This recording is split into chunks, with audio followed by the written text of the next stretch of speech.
Na ndugu zangu wa karimu, ndugu zangu watafuta pepo, ndugu zangu ambao tuna hofu na Mola wetu, ujumbe wangu huyu sana usambae katika magrupu mbalimbali. Lengo kubwa ni kuwakumbuka ndugu zetu ambao wanaopatikana vijijini. Alhamdulillah, leo ni siku nyingine ambayo nimekuja kutazama maendeleo ya sehemu ambapo niko nasimamia sehemu ya kujenga sehemu nyumba ya kuoshea maiti kupitia nguvu ya sadaka ya mama yetu. Namuomba Mwenyezi Mungu Subhanahu wa Ta'ala, mama, Mungu akulipe kila la kheri, akubariki katika maisha yako. Wema unaofanya utakuja kukutana nao yaumul qiyama. Alhamdulillah, leo nimefika tena nafasi nyingine. Nadhani unaona wafundi wanakarabati.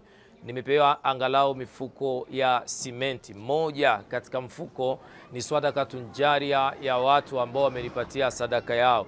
Kuna mmoja ambaye alikuwa namdai marehemu, akanambia, Hamza, tulikuwa tunadaiana na marehemu, naomba nimlipe sawa na sadaka au nimlipe sawa na deni alikuwa akinidai. Amewasiliana na familia ikasema hiyo gharama ni pesa ndogo tu, franga 70,000. Familia ikakubaliana kwamba tununue mfuko wa simenti tuulete hapa. Alhamdulillah, amana imefika sana, na hii simenti ambao wanaweka humu ndani kwa ajili ya kuweza kutia sehemu ambapo wataosha maiti ni sadakatun jaria pia. Mifuko miwili ni kutoka Bukrasazi kwa mama yangu. Mungu akubarikie mama kupitia mifuko yako miwili kwa ajili ya kuja kukarabati. Nguvu kubwa ya sadaka ya mabati, nguvu kubwa ya sadaka ya makaro, kama unavyoona hizo pia ni karo, nimezileta kwa ajili ya kuja kukarabati sehemu hii.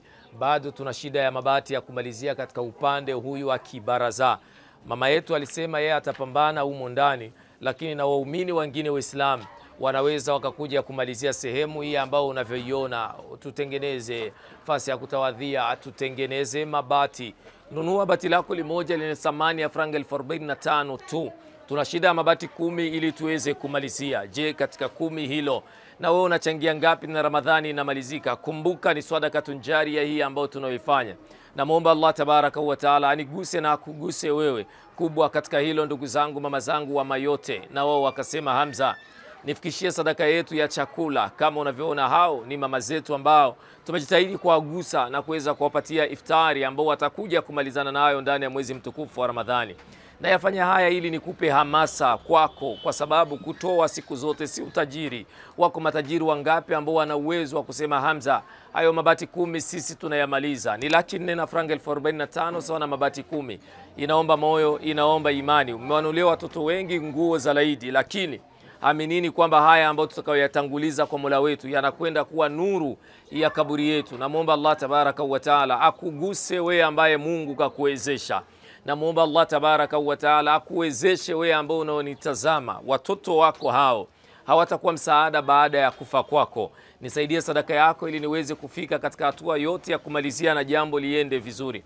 Namba yangu niyo hapo ya WhatsApp kama unavyoiona. Namba yangu niyo hapo ya Limikashi. Jina linatoa Hamza Mahane. Kode ya Limikashi ni hiyo hapo, ni Hamza Mahane. Sambaza mama, dada katika magrupu mbalimbali. Huenda anayesambaza kheri naye analipwa kheri. Kufa ni wajibu wa kila mmoja wetu, lakini tunatanguliza nini kaburini? Njoo sasa tutangulize kheri.